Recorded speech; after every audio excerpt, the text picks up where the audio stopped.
haweenaydu waxay xirnayd muraayado madow waxayna ku seexatay diyaaradda. Si kama ah ayay muraayadaheeda dhulka ugu dhacday. gabar yar oo agteeda fadhiday ayaa soo qaaday oo iska xiratay.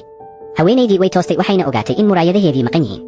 waxay aragtay gabadhii yareed oo ku ciyaaraysa muraayadeeda. way dhoola caddaysay waxayna ka codsatay inay u soo celiso. laakiin gabadhii madaxa ayay ruxday wayna diiday. si kadis ah wejiga haweenayda wuu isbedelay. waxay aragtay hoos madow. cabsi darteed ayay dhulka ku dhacday. haweenaydu waxay isku dayday inay isdejiso. si tartiib ah ayay u istaagtay waxayna hareeraha eegtay. qof kasta oo diyaaradda saarnaa waxaa daba socday hoos madow. waxay garatay waxa ay tani ka dhigan tahay. haweenaydu waxay garaacday albaabka qolka diyaaradda iyadoo dalbanaysa in laga dejiyo. dadkii oo dhan waxay u maleeyeen inay waalatay. shaqaalaha diyaaradda ayaa uga digay inay booliiska wacayaan haddii ay sii wado. laakiin haweenaydu waxay ka doorbiday in la xiro intii ay diyaaradda ku sii jiri lahayd. diyaaraddii waxaa lagu sameeyey degitaan degdeg ah iyada darteed.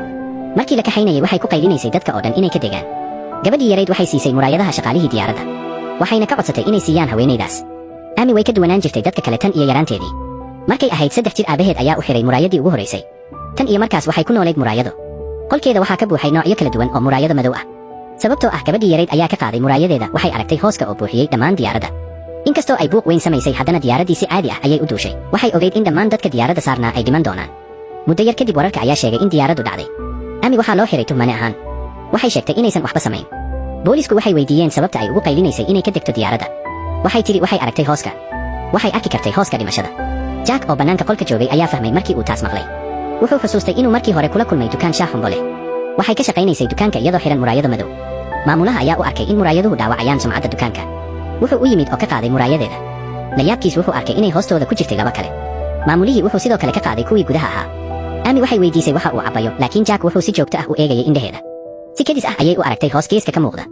hooskaas wuxuu daba socday nin dhalinyaro ah. mar kale ayay fiirisay sababtoo ah ninkaasi wuxuu ahaa saaxiibkeedii hore.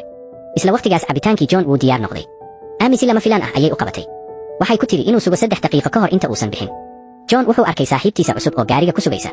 wuxuu ku qayliyey Amy isagoo leh ma isku dayaysaa inaad igu dhegto. Amy ma sharxin. John si caro leh ayuu uga baxay dukaanka. dhowr tallaabo kadib waxaa ku dhuftay gaari xawaare sare ku socday. dadkii oo dhan ayaa u baxay inay arkaan. muuqaalkaasi wuxuu ahaa mid argagax leh. Jack wuxuu ogaaday in Amy aysan la yaabanayn. waxay u muuqatay inay hore u ogeyd waxa dhici doona. waqtigaas ayuu arrintu ula muuqatay mid yaab leh. hadda wuxuu fahmay sababta ay u ahayd qof yaab leh. isla markaas saldhigga booliiska waxaa ka dhacay muran. haweeney ayaa si kama ah ugu dhacday Amy. maadaama aysan xiranayn muraayado waxay aragtay hooska daba socda haweeneydaas.